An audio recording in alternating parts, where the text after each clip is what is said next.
Seguramente ya habréis escuchado el tema del informe de la Guardia Civil, del atestado de la Guardia Civil y de los errores que se cometieron en el robo de la casa de María del Monte, que ya sabéis que presuntamente Antonio Tejado estaría involucrado y sería el autor intelectual. Pues bien, yo creo que en vez de escuchar algo de aquí, algo de allí, leer esto de aquí, leer esto de allá, yo creo que es bastante interesante que escuchemos al periodista que ha tenido en sus manos el atestado de la Guardia Civil. Hay pocos periodistas que realmente hagan bien su trabajo. Yo creo que este señor del Diario de Sevilla lo está haciendo, ha tenido el atestado en sus manos y le vamos a escuchar. Primero, vamos a ver un pequeño vídeo donde van a hacer, pues sí, una pequeña reconstrucción por si acaso se nos queda algún cabo suelto y después escucharemos a ese periodista del Diario Sevilla.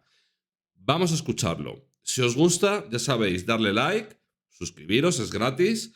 Gracias a la comunidad por el apoyo diario y vamos a comenzar. Este tema la verdad que nos tiene a todos expectantes porque es que no podría ser de otra forma. Ya no es que hayan robado la casa de María del Monte, es que presuntamente su sobrino Antonio Tejado está involucrado. Es que es brutal.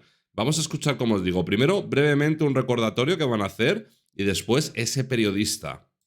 35 minutos duró el robo. Confundieron una nevera con la caja fuerte y se llevaron el botín envuelto en una colcha de la cama.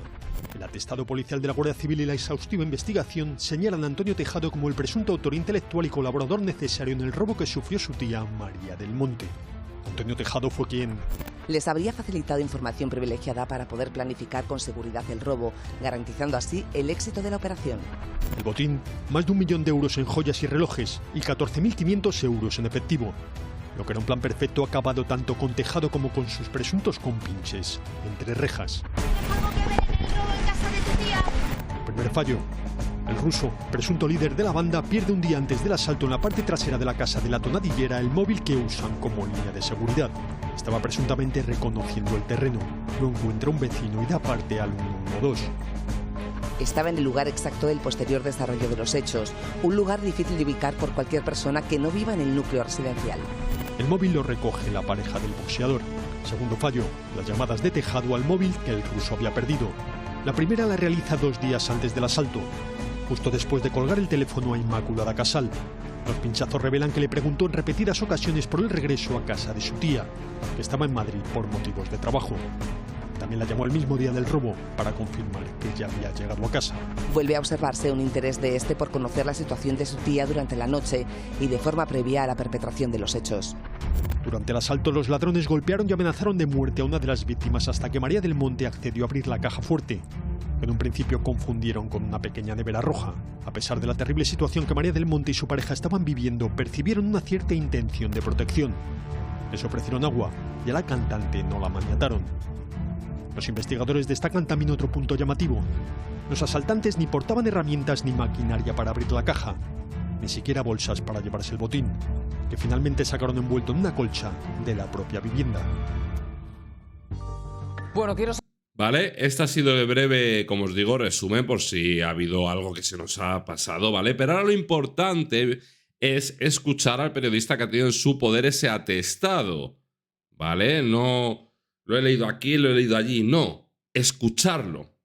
Atentos. saludar a Jorge Muñoz, periodista del Diario de Sevilla. Buenas tardes, Jorge. Como decimos, eres uno de los periodistas que tiene o ha tenido en sus manos ese atestado policial. Efectivamente, periodistas de verdad. Con detenimiento, y vamos a tratar de sacar luz sobre todas las cosas que se han ido diciendo.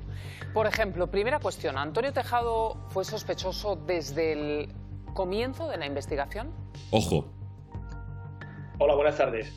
Antonio Tejado se sitúa como sospechoso, como autor intelectual del robo una vez que los pinchazos telefónicos de la Guardia Civil y la investigación que se desarrolla, sobre todo a partir de las declaraciones de las víctimas, se empiezan a ofrecer datos que revelan que la banda tenía mucho conocimiento de por dónde podían entrar en la vivienda, la manera de hacerlo. Sabían, por ejemplo, que la alarma no funcionaba, que las cámaras de seguridad tampoco funcionaban, que había una parte, por la parte trasera de la vivienda por donde el acceso era más fácil, y que incluso hay un detalle que revelan los investigadores, que es que la puerta principal de la vivienda tenía un pestillo que o bien estaba roto o que tenía cierta holgura y era fácil de romper. Es decir, ellos, los ladrones lo rompieron con un par de patadas, no necesitaron más. Y es sorprendente también que la Guardia Civil dice que a pesar de cometer un robo de este tipo y que tenían que buscar una caja fuerte, no llevaban ninguna herramienta, ni llevaban tampoco otros elementos que pudieran sospechar o para hacer este tipo de robos tan planeados. Es que yo os digo una cosa con todo el respeto del mundo, pero es que hay que ser muy torpe, pero muy torpe, para que te den información privilegiada. A ver, yo no soy experto en robar casas, pero que te den información privilegiada de un sitio que se supone que vas a ir a robar y que no intentes hacer el paripé para que no pillen al que te ha dado la información y por ende a ti, pues no sé. Yo la verdad que alucino un poco. Jorge, una pregunta. Por la información que tú manejas, ¿alguna de las víctimas del robo en casa de María del Monte pudo alertar a la Guardia Civil sobre un comportamiento extraño o algo diferente de Antonio Tejado? Sí, ellas sospechan de las llamadas que se realizan los días antes del robo. Ellas empiezan a sospechar en la insistencia en que Antonio le pregunta, por ejemplo, a la pareja de María del Monte, a la periodista Inmaculada Casal, le pregunta sobre cuándo va a volver su tía. Su tía estaba de viaje en Madrid y era una pieza clave que ella estuviera porque era la que podría facilitar la clave de la caja fuerte para abrirla. Entonces, esa insistencia de Antonio al preguntarle a Inmaculada, que incluso estaba en una cena y le tuvo que comentar, perdona que no te puedo atender, ya empezó a llamar la atención sobre por qué esa insistencia de Antonio. Y como excusa, Jorge, en esas llamadas, ¿no?, ponía para insistir de cuándo volvería María, cuándo estaría en casa. ¿Podría ser que utilizaba la excusa del perro? Que se ha hablado tanto de ese perro que le dio un día después, le regaló un día después. Lo del perro, me vais a permitir, me parece hasta macabro. Yo no sé si es por remordimiento de conciencia o la excusa perfecta para entrar en la casa y ver un poquito la situación, pero me parece macabro. ¿Del robo? Efectivamente, también había mucha insistencia. Por lo visto, él le había llegado a comentar que podrían ser víctimas de un robo. Unos días antes le había comentado que ellas estaban un poco pues sin cámara, sin alarma, que podrían ser víctimas fácil para los ladrones. Entonces, él le dijo ante esa insistencia que le iba a regalar un perro.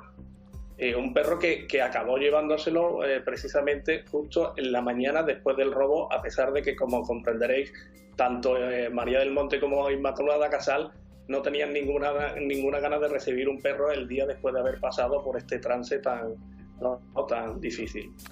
Pues sí, es complicado. Hay algo, Jorge, que el abogado de Antonio Tejado no ha dejado de insistir o de negar, que en todo caso Antonio Tejado no sería ni parte de esa cúpula de la banda, ni sobre todo autor intelectual. ¿Por la investigación se puede deducir algo?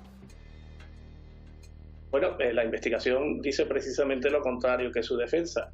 Es lógico que su abogado pues intente exculpar a Antonio de todo esto, pero sí es cierto que el atestado lo sitúa como la persona, el autor, como uno de los autores intelectuales del asalto. Es decir, él no participa materialmente en el asalto, pero sí facilitaría lo que la Guardia Civil considera una información privilegiada para que estos ladrones pues pudieran entrar en la vivienda.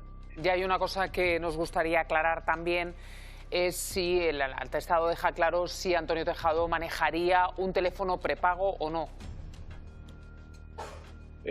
No, eso no queda claro en el atestado. Lo que sí dicen los investigadores es que hay llamadas de Antonio a un teléfono prepago que sí llevaba el que está considerado como líder de la banda, que es el boxeador ruso Arsen Garibian. Él sí que manejaba ese tipo de teléfonos que son líneas de prepago, normalmente a nombre de terceras personas que no tienen relación con ellos, y sí hay algunas llamadas que lo sitúan con ese teléfono de Antonio con el boxeador, que por otra parte era su amigo íntimo, según la Guardia Civil. Pues Jorge Muñoz, te agradecemos del Diario de Sevilla que nos hayas atendido esta tarde para aclararnos algunas cuestiones. Muy buenas tardes, Jorge. Muchas gracias, Jorge. Esta es la última hora. Hemos escuchado a un periodista que ha tenido el atestado en sus manos, que ha tenido ese informe de la Guardia Civil. Y la verdad que, de momento, todo apunta a lo que apunta. Pero en este canal siempre, como es lógico, se respetará la presunción de inocencia. Os leo en comentarios. Os mando un besazo. Saludito.